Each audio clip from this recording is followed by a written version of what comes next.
I want to talk a little bit about the situation in Sudan because other events have been really overshadowing this recently. For example, here in the UK, we have, of course, had the prime ministerial contest.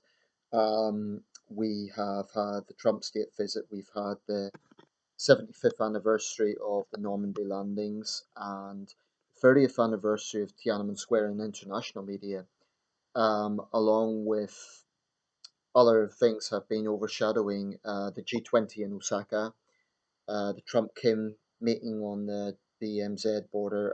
A lot of other things have been overshadowing what's happening in Sudan. And I think what's happening in Sudan is very interesting. It's very much in keeping with a trend that we have seen in this decade in the 2010s of people power against dictators and autocrats.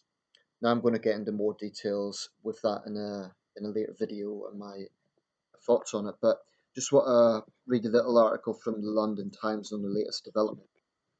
Marchers face tear gas in Million Man March protests, Khartoum. Tens of thousands of protesters took to the streets across Sudan yesterday, chanting civilian rule, as security forces fired tear gas in Khartoum and the eastern town of Gadaref.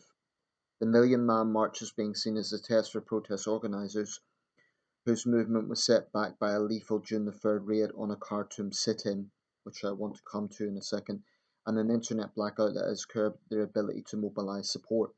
The protests come as Ethiopia and the African Union are trying to mediate between the protesters and the military council, which has taken power since the removal of President al-Bashir. A few things that are just a matter of fact. Omar al-Bashir has been one of the most brutal dictators of modern times, responsible for the genocide in Darfur, as well as brutal human rights abuses within Sudan, within elsewhere in Sudan, I should say. Darfur is still de facto part of Sudan. Um, that crackdown on June 3rd, I remember coverage of that. It was anywhere from 60 to 100 people were killed. And like I say, this occurred in the same week as the 30th anniversary of Tiananmen Square. And what came to my mind is this is Sudan's Tiananmen.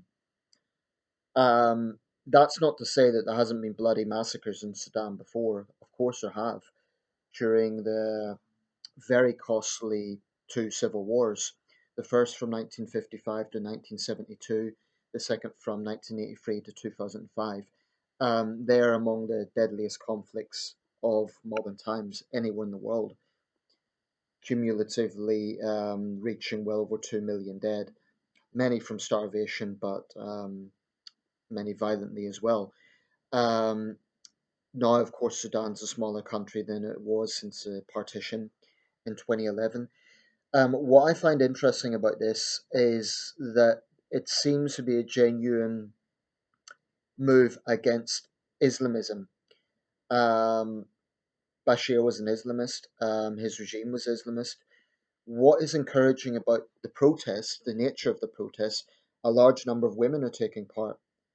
So this isn't a sort of male dominated thing. In fact, there was that young woman who was termed the Nubian Queen who made the inspiring speech. Um, I think it's a little bit unfortunate the events in Sudan are kind of being relegated to nighttime news, because this is a major point. Sudan is still a poor country, although its economy has probably grown in recent years. Um, in fact, Khartoum, Omdurman, and North Khartoum, that conurbation of cities, has been modelled as a potential future Singapore of Africa, although Rwanda has also had that attached to it. Um, Liberal democracies must back these protesters 100%. They want democracy. I don't think there should be military intervention. That's definitely should be a last resort situation. But this, to me, is not a situation of oh well, we don't know who the opposition are. I think it's very obvious. The opposition is male and female. They're calling for democracy. They don't want Islamism. Um, and I think it's very obvious that this transitionary military interim government is not good enough. They had enough of Bashir, and clearly the brutal tactics of this interim military junta is really no better. Um, so yeah, that was Sudan's Tiananmen, really, and I think there needs to be very vocal support from London, from Washington, from Ottawa, from Paris in favour of these protesters. This is a critical time in the history of Sudan, and this proves Putin's argument wrong. That liberalism is dead. That people don't want they don't want freedom and liberty. Across the world, people are fighting for this all the time, from Hong Kong to Khartoum. So I'm with the protesters 100%. Um, and the fact that it is very mixed, the fact that women have played a big role, to me is encouraging. Of course, there could be a situation like in Egypt, whereby there was the Egyptian revolution in 2011. A brutal dictator was removed from power, and 8 years later, there's basically ICCC as another Mubarak. So the same contentions that were giving rise to the Arab Spring under Mubarak. If Sisi doesn't start to address human rights abuses, I think the same thing will happen again, potentially. Um, but those people on the streets of Khartoum, those brave, peaceful protesters, are showing that this desire for human liberty, it's not some sort of Western invention. It's very, very palpable. It's very real, and let's not overlook the fact that a massacre occurred in Sudan last month. I think it has been somewhat overlooked.